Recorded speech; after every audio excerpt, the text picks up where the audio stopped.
मैं आज आप सभी से यीशु के बारे में बताना चाहती हूँ। अपनी गवाही आज मैं शेयर करूँगी आप सभी से। और ये मेरे बारे में, मैं पूरा मीटिंग मेरे बारे में नहीं करना चाहती। मुझे लगता है कि मेरी गवाही में भी यीशु ज़्यादा दिखे, है ना। मैं ये ज़्यादा नहीं बताना चाहती कि मुझे क्या हुआ था, मैं क्या कर रही थी, पर मैं ये दिखाना चाहती हूँ, मैं ये बताना चाहती हूँ कि यीशु ने क्या किया।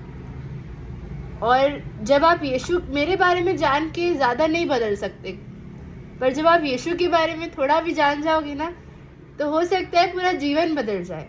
और जब मैं आप सभी को देख रही थी, जब मैं कैमराज ऑन देखती हूँ, जब मैं आप सभी के चेहरे देखती हूँ इतने प्यारे प्यारे, तो मुझे यही लग रहा था कि कैसे हम सिर्फ प्रचार सुनने या बातें करने नहीं आए हैं, पर हम सभी किसी एक के प्रेमी हैं और उसके प्रेम में हम यहाँ जुड़े हैं, है ना। तो जब हम सचमुच, मैं एक दूसरे को देख रही थी, आप लोगों को देख रही थी, तो मुझे लग रहा था कि ये सिर्फ लोग नहीं है, ये वो जीती हुई आत्माएं हैं जो स्वर्ग के राज्य में एक समय उसकी आराधना करेंगी। आमीन। आप लोग जब ये चीज़ें कही जाए तो अपने लिए आमीन कहा करें। जैसा आप कहेंगे वैसा आपके लिए होगा, है ना। Praise the Lord. तो आपको, ठीक है, मैं आपको एक चीज़ बताती हूँ, थोड़ा सा हल्का सा अपने बारे में बताऊंगी, फिर यीशु के बारे में बताऊंगी। तो आपको पता है, आप जैसे मुझे यहाँ देख रहे हो ना, मैं वैसी नहीं थी, मैं वैसी नहीं थी। और जब मैंने आप लोगों को वॉइस नोट पे भेजा कि अगर आप कोई ऐसे व्यक्ति हो जो कि पहले बहुत परमेश्वर से प्रेम में थे और फिर आप एकदम से अब ठंडा महसूस कर रहे हो या खुदा से बहुत दूर महसूस कर रहे हो, तो आपको क्या करना चाहिए। अगर आपको लगता है कि अब तो अब मैं कैसे उस, ठीक है, मैं वचन पढ़ती हूँ, बाइबल पढ़ती हूँ, पर उस पहले से प्रेम को मैं महसूस नहीं कर पा रही। वो जब हम दुआओं में रोया करते थे, जब हम बस उसके प्रेजेंस में जाते थे और आंसू निकलने लग जाते थे, ज़रूरी नहीं है रोना, पर हम जिस चीज़ को महसूस करते थे, और जब हम बाइबल खोलते ही थे तो पवित्र आत्मा तुरंत बात करने लगते थे, हम उस चीज़ को फिर से कैसे पाएं। तो मैं आज आपको अपनी कुछ बातों को बताऊंगी कि क्या हुआ था और किस तरह से परमेश्वर वापस लेकर आया, है ना। तो मुझे लगता है कि आज परमेश्वर इस गवाही के द्वारा हर एक से बात करेंगे, और मैं इस गवाही को एक बहुत बड़ी गवाही मानती हूँ, क्योंकि मैं, जब कहते ना होप लूज कर देता है ना कोई इंसान कि अब तो नहीं हो सकता, तो मैंने वो कर दिया था।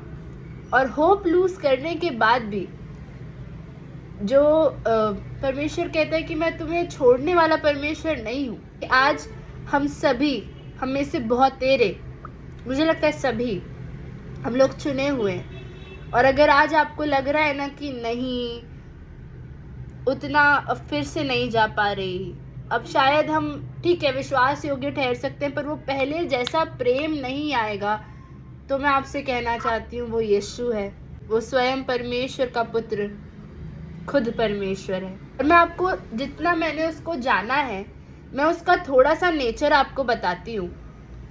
वो एक बहुत ही धर्मी इंसान को बदलने से ज़्यादा दिलचस्पी वो उसको बदलने में रखता है जिसके लिए लोगों को लगता है कि इसको कोई नहीं बदल सकता। तो मैं आपको बताती हूँ, ठीक है। मैं थी 12-13 साल की जब लॉकडाउन लगा था। मैं एक क्रिश्चियन फैमिली में मेरा बर्थ हुआ है, और मुझे लगता है कि बचपन से ही ये सिखाया गया था कि हर संडे चर्च जाना ही है।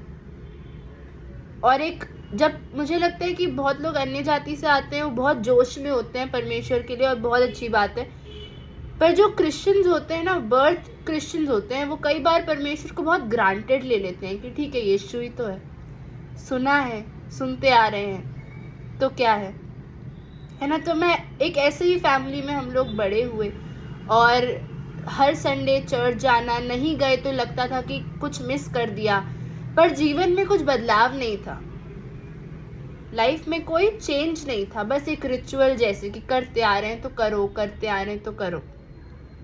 जब लॉकडाउन लगा तब सब चला गया, कोई संगति ऐसे फिजिकल संगति नहीं है ना, कोई लोग ज़्यादा नहीं, घर पे सब अकेले।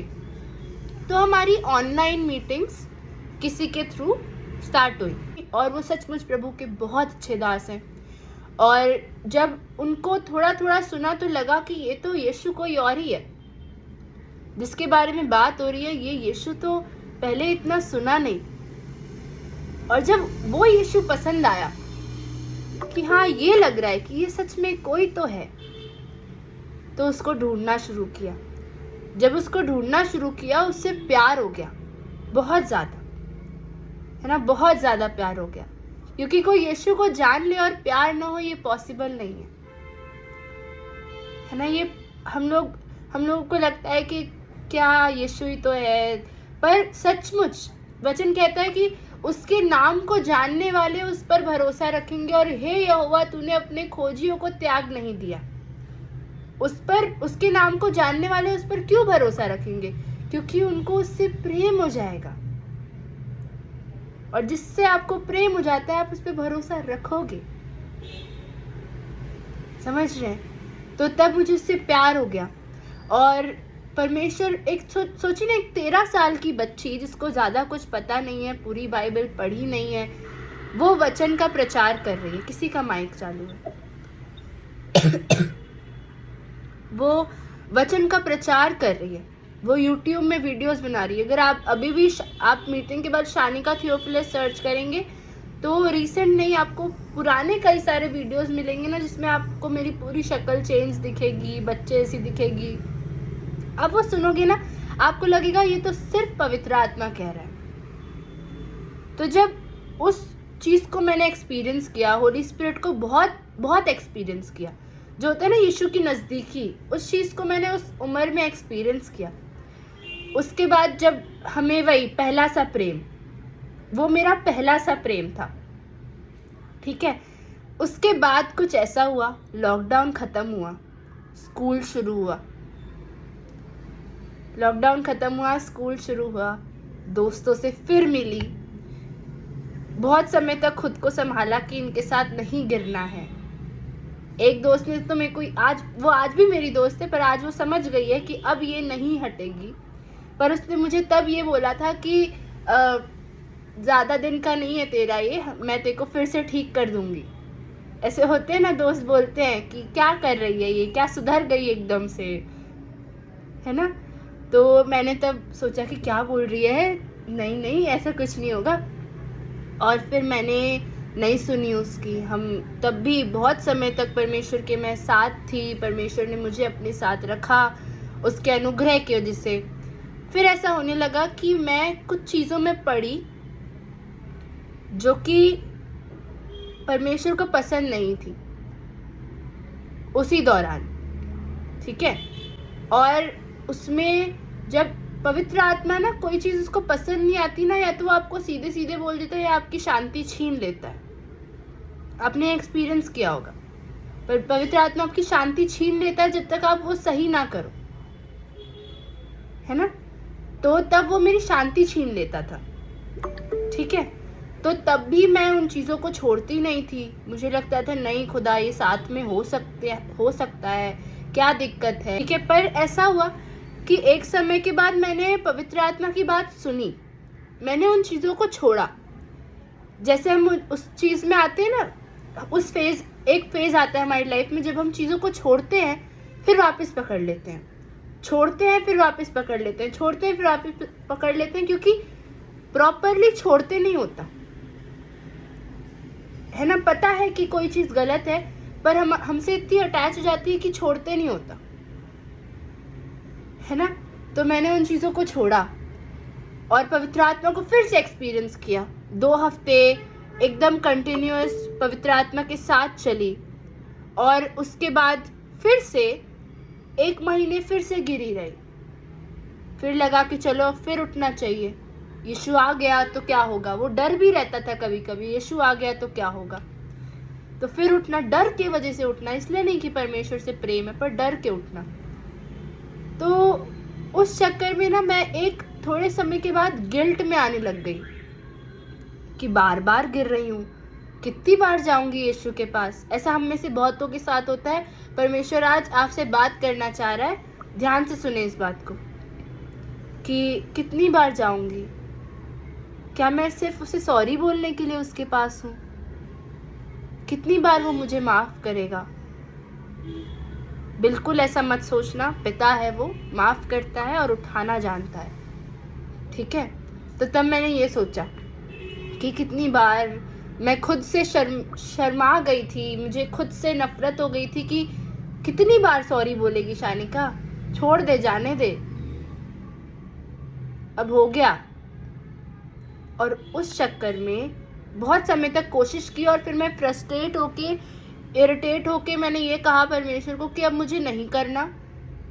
मैं कितनी बार तुझसे माफ़ी मांगू, मैं खुद थक गई हूँ इस चीज़ से। और फिर मैंने सचमुच लड़ना छोड़ दिया। अब मैं आप लोगों को एक चीज़ इसमें से ये बता रही हूँ कि कई बार ना लड़ने से ज़्यादा समर्पण करना होता है। और तब मैंने सिर्फ लड़ाई की। कई बार, फिर से बता रही हूँ, आपको लिखना है, याद कर लेना है, कर लीजिए। कई बार हालातों से लड़ना नहीं होता, खुद को परमेश्वर को दे देना होता है कि पिता नहीं हो पा रहा, अब तू करवा। और उस समय मैं क्यों गिरी? क्योंकि मैंने यही सोचा कि मेरे को खुद सब कुछ मुझे कर लेना है, खुद को मुझे संभाल लेना है। परमेश्वर ने दया की है ना, हम उसको जानते हैं उतना, और क्या करेगा वो, इतना काफी है। पर नहीं, वो अगर एक बार हाथ पकड़ लेता है ना, तो जितनी बार भी बच्चा गिरे उसको उठाना जानता है। ठीक है, एक बार अगर कोई फ्रैक्चर हो गया है किसी को, तो वो खुद को उठा चला नहीं पाता, उसको हेल्प चाहिए ना। तो अगर आप किसी ऐसी चीज में पड़े हुए हो जिसमें बहुत मुश्किल से आप निकल नहीं पा रहे हो, तो स्टॉप फाइटिंग, स्टार्ट सरेंडरिंग। लड़ना कुछ समय रोककर समर्पण करना सीखो। ठीक है, और अब समर्पण भी कैसा होना चाहिए? Surrender yourself unto the Lord, कि खुदा मैं खुद को तुझे दे रही हूँ। जैसे अगर एग्जाम्पल लीजिए, आलस। ठीक है, हमने व्यभिचार का बहुत एग्जाम्पल लिया हुआ है, अब हम आलस का लेते हैं कि हर दूसरे मिनट या तो नींद आ जा रही है, परमेश्वर के साथ बैठना है, छोड़ो, थकी हुई हूँ, सो जाती हूँ। या खुदा को समय देने वाला टाइम है, कोई बात नहीं, थोड़ी देर और रील स्क्रॉल कर लेते हैं, फिर बैठेंगे। नहीं हो पा रहा है ना, एक सीक्वेंस में फंसे हुए हो ना, बार बार कोशिश भी कर रहे हो कि नहीं छोड़ देती हूँ, फिर भी फंसे हुए हो। अनुग्रह को मांगो, आस्क फॉर ग्रेस। और अनुग्रह को मांगने के बाद ये नहीं, पता है बहुत लोग बिना अनुग्रह को मांगे ही खुद से करने की कोशिश करते हैं, नहीं कर पाएंगे। अनुग्रह को मांगते हैं ना, तो पवित्र आत्मा जो डिवाइन पावर भेजता है, यीशु है ना, डिवाइन पावर भेजता है आप पे, तो आपको उस दिन लगेगा कि ये कुछ तो है जो मुझे ताकत दे रहा है, वो परमेश्वर का अनुग्रह है। और जब वो ताकत मिले तो उसको वेस्ट मत जाने दो। बाइबल में लिखा है कि अनुग्रह को व्यर्थ न समझो, है ना। तो जब अनुग्रह मिल रहा है ना, तो ठीक है, अनुग्रह दिया परमेश्वर ने, स्क्रॉल किए जा रहे, पवित्र आत्मा बोल रहा है कि तेरे पास ताकत है, रख दे, तू कर सकती है, तब रख दो। अनुग्रह और एफर्ट साथ साथ में चलता है। ठीक है, मैं ये नहीं बोल रही हूँ कि कई लोग पता है क्या करते हैं कि परमेश्वर मुझे इस रिलेशनशिप से निकाल, मैं नहीं छोड़ूंगी, तू निकाल, मैं नहीं छोड़ूंगी। खुदा कभी कभी चाहता है ना कि पानी तो भरो तो दाखरस बनाएंगे, छोड़ो तो सही। दाखरस बनाने वाली मेहनत आपको नहीं करनी है, वो परमेश्वर का अनुग्रह है, पर आप थोड़ा एफर्ट तो डालो, आप थोड़ा उससे हटो तो सही, आप थोड़ा ब्लॉक तो करो। समझ रहे हो? आप थोड़ा गुस्सा आ रहा है तो थोड़ा चुप तो रहो, शांति परमेश्वर देगा ना। वो नहीं समझते हैं तो आप थोड़ा शांत रहो।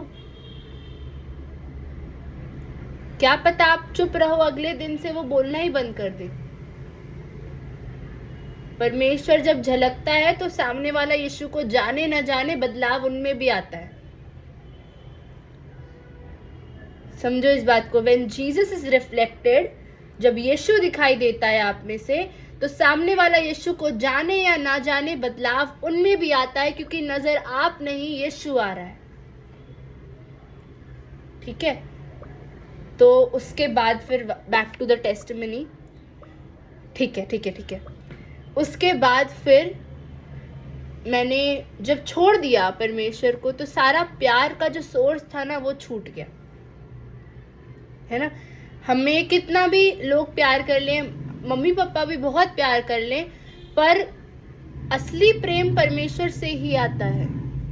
जो आजकल आप दुनिया में देख रहे हो ना कि लोग इतने डिप्रेशन में क्यों हैं, और सब कुछ होने के बाद भी बहुत प्रॉब्लम्स है लाइफ में, इरिटेटेड घूमते हैं। जो हम न्यूज़ सुनते हैं कि ये ऐसा गुस्सा आया, मर्डर कर दिया, ये कर दिया। प्यार नहीं है जीवन में। और ऐसा नहीं है कि लोग नहीं है उनके पास, यीशु नहीं है उनके पास। और यीशु हर एक के जीवन में आना तो चाहता है, पर क्या आप उसे आने देते हो? अगर आप किसी को देखो ना बहुत ज्यादा गुस्सा कर रहा है, बहुत ज्यादा जलन रख रहा है, प्यार की कमी है, इसलिए हो रहा है। आप भी खुद की लाइफ में नोटिस करना, जब आपको बहुत ज्यादा गुस्सा आएगा ना कहीं अंदर झांक के देखना, प्यार चाहिए होता है। और प्यार का असली सोर्स परमेश्वर के अलावा और कोई नहीं है। सब आपको प्यार देते हैं, आपके माता पिता आपको प्यार देते हैं, पर जरूरी नहीं कि वो हर समय आपके साथ हो, और जरूरी नहीं कि वो हर समय आपको समझे। सच्चा प्रेम मसीह ही से आता है। ठीक है, तो जब मैं मसीह से दूर गई तो मेरा सारा प्रेम का सोर्स छूट गया। प्रेम का सोर्स छूट गया तो मैं डिप्रेशन में चली गई। मैं बहुत शॉर्ट करके आपको बता रही हूँ। बहुत कुछ हुआ था, पर मुझे लगता नहीं है कि खुद के बारे में ज्यादा बोलना वर्थ है। तो मैं डिप्रेशन में चली गई। स्ट्रेस की, हर्बल स्ट्रेस की टैबलेट्स लेने लग गई। ये मैं आपको 2 साल करके बता रही हूँ कि 2 साल था मेरा डिप्रेशन। हर्बल स्ट्रेस टैबलेट्स और लोगों के पास जाना, उनसे भी धोखा खाना, कि और ये लगना कि इनको तो मैंने बताया था ना कि मेरे साथ क्या क्या हुआ है, इन्होंने तो फिर भी मेरे साथ ऐसा किया है ना। तो वो सब हर्ट। और हर कोई, जब आप डिप्रेस्ड रहते हो, जब आप टूटे हुए रहते हो, तो कोई आपको हल्का सा करेक्ट भी करते हैं ना, आपको उससे भी नफरत हो जाती है कि ये क्यों मुझे बोल रहा है। तो कोई छोटा सा कुछ बोलता था तो लगता था कि ये क्या हो गया, और हर चीज़ पे रोना। और आपको मैं आपको ये बताना चाहती हूँ कि depression is not a disease. ठीक है, ये एक अंधकार की ताकत का सिम्टम है। जब आप खुद को अंधकार में देते हो, कैमरास ऑन कर लीजिए, जब आप खुद को अंधकार में देते हो तो अंधकार आप में जब कब्जा करना शुरू करता है तो आप डिप्रेशन में आते हो। आप किसी भी ऐसे इंसान को डिप्रेशन में नहीं देखोगे जो रोज वचन पढ़ रहा हो, और सिर्फ पढ़ नहीं रहा हो, पढ़ना अलग बात है, पर समझना, जो पवित्र आत्मा से कांटेक्ट में है, आप उसको डिप्रेस नहीं देखोगे। उदास हो सकता है व्यक्ति, टूटा हुआ हो सकता है, 3-4 दिन, 1 हफ्ता बहुत ही वो हो सकता है कि कुछ नहीं समझ आ रहा है, पर कंटिन्यूअस रोना रोना रोना रोना, पवित्र आत्मा से बेहतर एंकरेज आपको कौन करेगा, है ना। जिसका पवित्र आत्मा के साथ संबंध है ना, वो डिप्रेशन में नहीं रह सकता। पवित्र आत्मा उजियाला है। जब उजियाला आप में आता है तो अंधकार ऐसे फड़फड़ाते हुए भाग जाता है। समझ रहे हो आप? तो ऐसा हुआ कि मैं डिप्रेशन में थी, और ये मैं आपको क्यों बोल रही हूँ कि ये पजेशन है अंधकार की ताकतों का। मैं आपको अपना एक एक्ट बताती हूँ जो मैं किया करती थी, कि मैंने बहुत लोगों को बहुत गिफ्टिंग शुरू कर दी थी, कि इसको गिफ्ट कर दूंगी, ये चीज़ें गिफ्ट कर दूंगी तो ये शायद मुझसे प्यार करेंगे। अपने आप को अपना कंफर्ट जोन से बाहर जाके सबको प्रेम करूंगी तो शायद मुझे प्यार मिलेगा।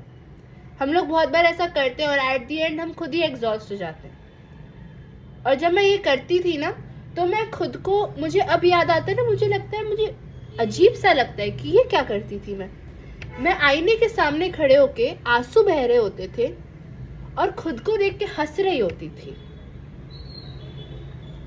होती थी और ये कहती थी कि देख, तू प्यार डिजर्व नहीं करती, तू प्यार डिजर्व ही नहीं करती। मैं ये बोलती थी खुद को। एक लड़की जो सचमुच खुद से प्यार करती है, मुझे, आई लव माई सेल्फ, वो उस दौरान खुद को रोते रोते क्या चल रहा था यहाँ पे, रोते रोते हंस रही हूँ खुद को देखते देखते कि देख, तू प्यार डिजर्व नहीं करती, तो डिजर्व ही धोखा खाना करती है, डिजर्व ही ये सब करती है। आपको नहीं लग रहा कि ये थोड़ा थोड़ा शैतान जैसा है? वो भी तो हमें यही सब बोलता है ना। ये सोचना छोड़ दें डिप्रेशन कोई बीमारी है, अंधकार का पोजीशन है आप पे, ठीक है। तो जब ऐसा सब कुछ हुआ, उस समय मैं किन चीज़ों में बहुत ज़्यादा पड़ी हुई थी। और मुझे एक सेकेंड दीजिए। बहुत छोटे में अपनी टेस्टिमनी फिनिश करके आप सभी को एक चीज़ बताना चाहती हूँ। 2000 हमारे किस में सब लोग चर्च जाते, तो आपने देखा होगा कि 1 जनवरी को प्रॉमिस कार्ड्स मिलते हैं। सबके चर्च में मिलते नहीं मिलते? तो मैं बता रही हूँ कि ऐसा होता है कि 1 जनवरी को ना, जिनका चर्च होता है, जिनके द्वारा परमेश्वर हैंडल कर रहा होता है, उनके यहाँ पे या किसी को भी रिस्पॉन्सिबिलिटी दे देते हैं, तो परमेश्वर के वचन लिखे जाते हैं ऐसे उसमें, या बड़े कार्ड्स में, है ना। तो आप आके उठा सकते हो, उनको पिक कर सकते हो, और ये विश्वास से उठाया जाता है कि आज परमेश्वर आपसे बात करेंगे इस वादे के द्वारा।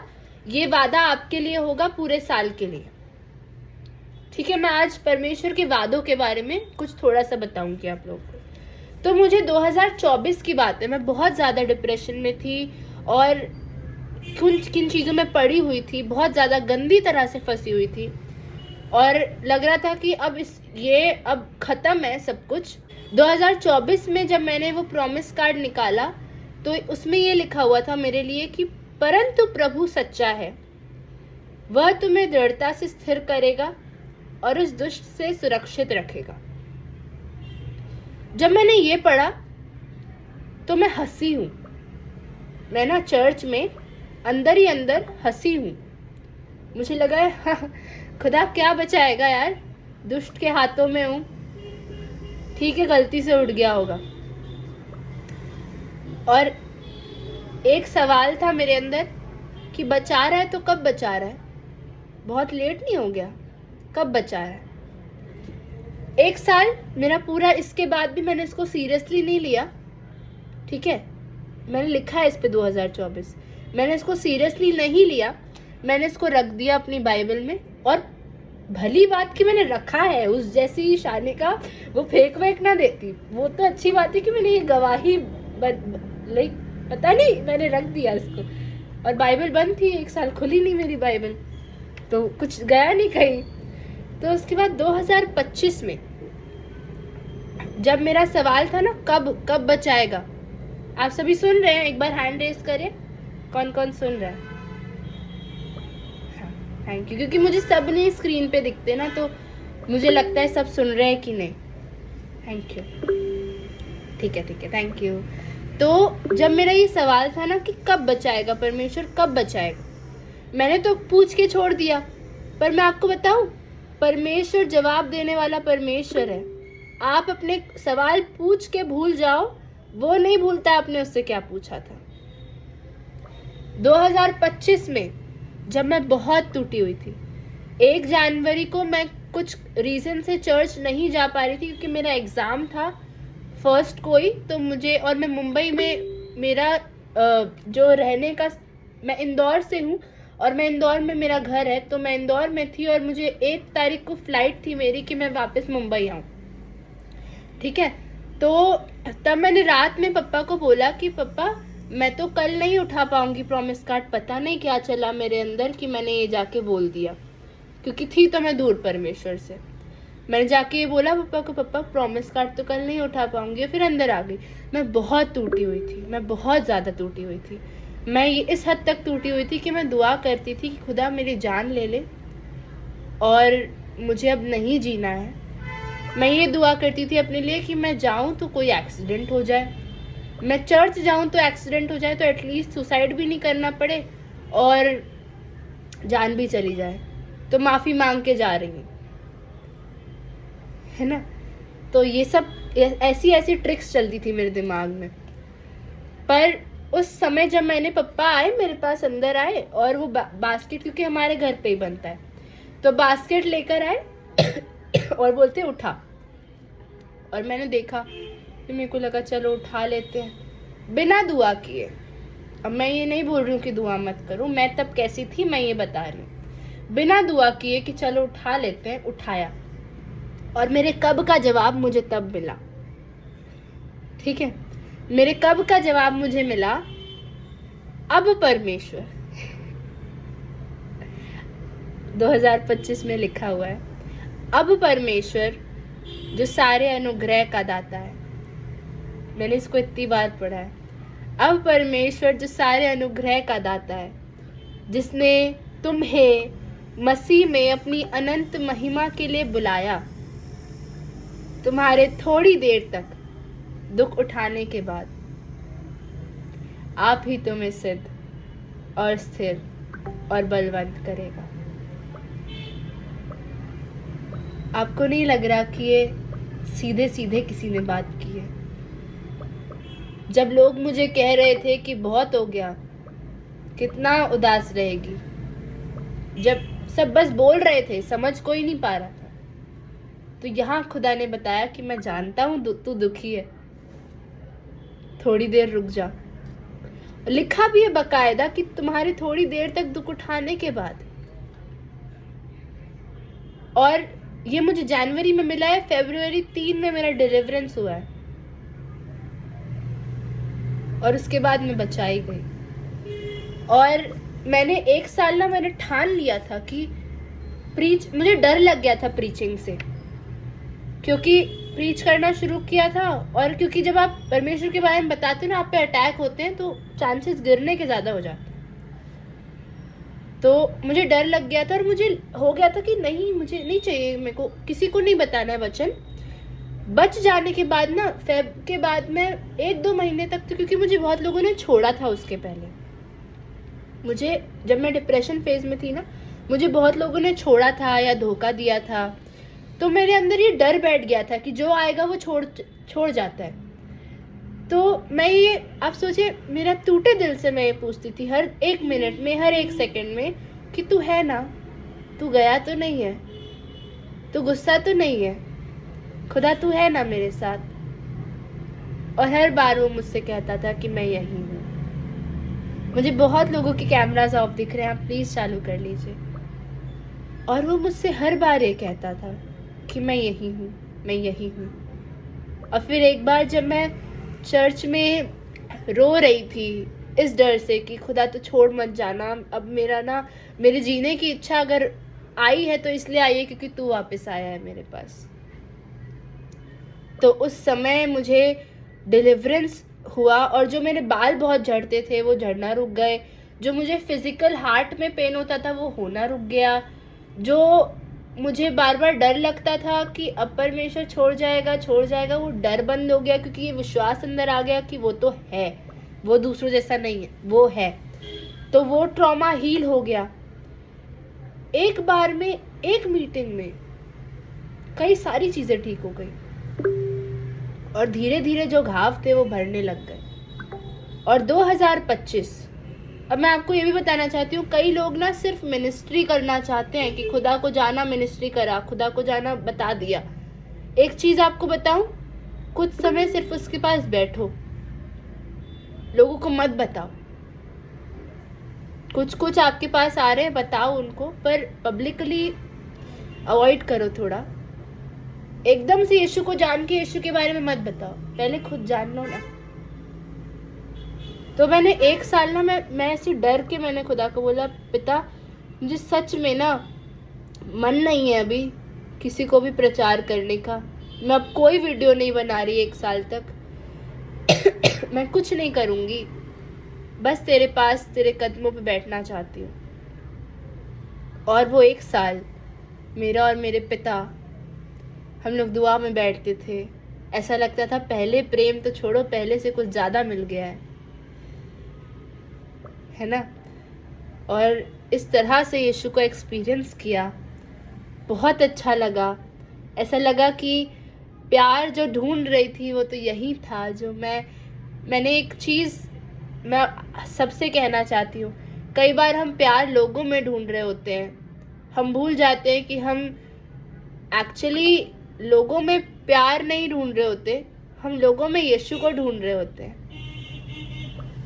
ठीक है, तो जो हमें लगता है ना कि कोई हमसे प्यार नहीं करता, हमारे पास कोई नहीं है, आपका वो समय नहीं है कि आप लोगों से एक्सपेक्ट करो। अगर आप ऐसे स्टेज पे हो ना जहाँ आपको लगता है कोई प्यार नहीं करता, बाइबल पढ़ो, यीशु को ढूंढो, उसकी आज्ञाओं को मानो, उसके साथ चलो, आपको प्यार वापस मिलेगा और पहले से बहुत बेहतर मिलेगा। ठीक है, अगर आज मैं आपके सामने खड़ी हूँ, ये एक जीवित गवाही है। ठीक है, एक समय पर जो लड़की यहाँ खड़े होकर, इसी कमरे में खड़े होकर रोया करती थी, परमेश्वर ना कुछ सबसे ज्यादा टूटे बर्तनों को अपने लिए इस्तेमाल करना जानता है।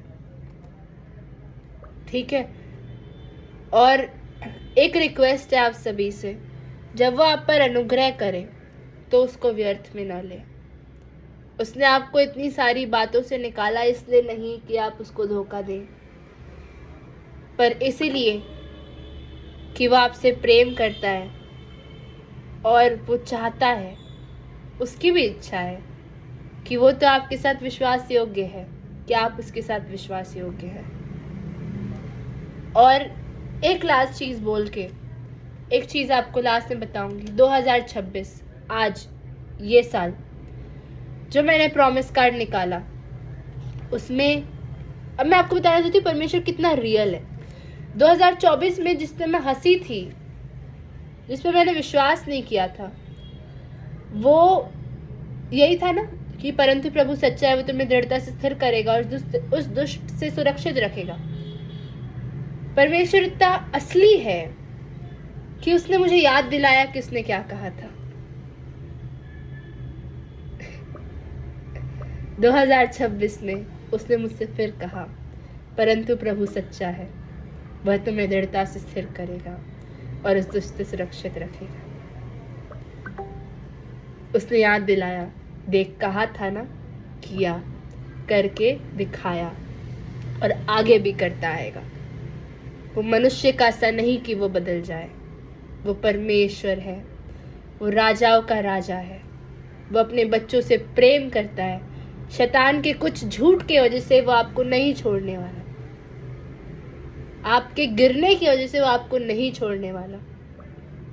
उसका नाम पुकारें, यीशु भी पुकारेंगे ना, दौड़ते आ जाएगा कि मेरे बच्चे ने बुलाया है। समझ रहे हैं? परमेश्वर के वादे प्रभाव रहित नहीं है, ऐसा वचन कहता है। परमेश्वर के वचन प्रभाव रहित नहीं है। ये जो बाइबल है ना, ये उसके वादों से भरी हुई है, उसके प्रतिज्ञाओं से भरी हुई है, और ये सारी आपके लिए है। वादों के साथ कमांडमेंट्स भी हैं। कई बार लोग सिर्फ ये सोचते हैं कि वादे हैं, पूरे क्यों नहीं हो रहे। क्या आपने उनके साथ जुड़ी हुई आज्ञाएं देखी हैं? वचन कहता है कि जो परमेश्वर से प्रेम रखते हैं उनके लिए सब बातें मिलकर भलाई ही को उत्पन्न करती हैं, वरन उनके लिए जो उसकी इच्छा के अनुसार बुलाए गए हैं। अब कई सारे लोग एक दूसरे को देख के ये कहते हैं कि जो होगा अच्छे के लिए ही होता है। नहीं, मैं नहीं मानती। हर चीज जो होती है अच्छे के लिए नहीं होती। पूरा बताऊं क्या लिखा हुआ है? जो उससे प्रेम करते हैं उनके लिए हर बातें मिलकर भलाई ही को उत्पन्न करती है। क्या आप वो हो जो उससे प्रेम करते हैं? आप किसी ऐसे को बोल रहे हो जो यीशु को जानता ही नहीं है कि अरे सब अच्छे के लिए होता है? उनके लिए कैसे होगा? उन्होंने यीशु से प्रेम किया क्या? मैं बहुत सच सच बात बता रही हूँ आपको। वचन कहता है जो मुझसे प्रेम करते हैं वो मेरी आज्ञाओं को मानते हैं। प्रेम फीलिंग नहीं है, प्रेम रिस्पॉन्सिबिलिटी है कि आप उसकी आज्ञाओं पर चलते हो। ठीक है, आखिरी में बस ये बताना चाह रही हूँ कि परमेश्वर के वादे प्रभाव रहित नहीं है। परमेश्वर का एक वादा है, वो जल्द आने वाला है, यीशु जल्द आने वाला है, दुल्हन तैयार हो। Praise the Lord. हम इससे एंड करेंगे कि दुल्हन तैयार हो, आज्ञाओं पर चलिए। गिरना उठना होता रहता है, छोड़ेगा कभी नहीं वो। ठीक है, उसका नाम बुलाइए, पुकारिए उसको, उसके वचनों को, वादों को पकड़ कर चलो, याद रखो, चित्त पर चढ़ाओ, हृदय की पट्टियों पर लिख दो। कहो, शैतान झूठ कहता है ना, उसके वादे उठा उठा के कहो कि लिखा है ना। पहला सा प्रेम तो छोड़िए, वो उससे बहुत बेहतर आपको देने को तैयार है। ठीक है, हम एक छोटी सी वर्शिप के साथ और दुआ के साथ एंड करेंगे। आप सभी अपने कैमरास ऑन करें, अपने आंखों को बंद करके परमेश्वर की ओर निगाहें लगाएं। हर एक आँख उसे देखेगी, देखेगी बादलों पर आते हुए। भेदा था जिन्होंने उसे, छाती पीट कर सजदा करेंगे। ओ हर एक आँख उसे देखेगी, देखेगी बादलों पर आते हुए। भेदा था जिन्होंने उसे, छाती पीट कर सजदा करेंगे। ओ देखो वक्त गुजरता जाता है, ओ रात अंधेरी आती है। तौबा का दरवाजा होगा बंद, कुछ ना होगा फिर पछताने से। इसलिए आज समय है, उसके पास जाएं, पश्चाताप को करें, माफ़ी मांगे कि खुदा माफ़ कर दे, बहुत कुछ गलत किया है, पर आज सचमुच फिर से तुझे जानना चाहती हूँ, तेरे पास आना चाहती हूँ। मुझे बाहों में ले ले यीशु। मुझे मेरा पहले से प्रेम से बढ़कर कुछ वापस लौटा, और वो रोज़ बढ़े। खुदा दुआ करते हैं यहाँ पर उपस्थित हर एक जन रोज़ रोज़ तेरे और निकट आते जाए। खुदावंद यहाँ राज्य के योद्धाओं को तैयार कर पिता। खुदावंद जब तू आए तो हम तेरे दाहिनी ओर खड़े होने वाले हो सके। हे पिता, जब बादलों पर उठाया जाए तो खुदा हर एक हम में से महिमा की तेह को पहन ले और तेरे साथ तेरे राज्य में प्रवेश करे। खुदावंद हम तेरे विश्वास योग्य सेवक बनने वाले हो सके। अपने अभिषेक और अपने अनुग्रह को हर एक पर उंडेल। पवित्र आत्मा, तेरा धन्यवाद करते हैं और तेरी महिमा करते हैं। आज तूने हमसे बातें की, इसके लिए तेरा धन्यवाद। खुदावंद हम खुद को तुझे समर्पित करते हैं, अपने मन, प्राण, आत्मा को तुझे देते हैं। सुन और ग्रहण कर। आमीन आमीन।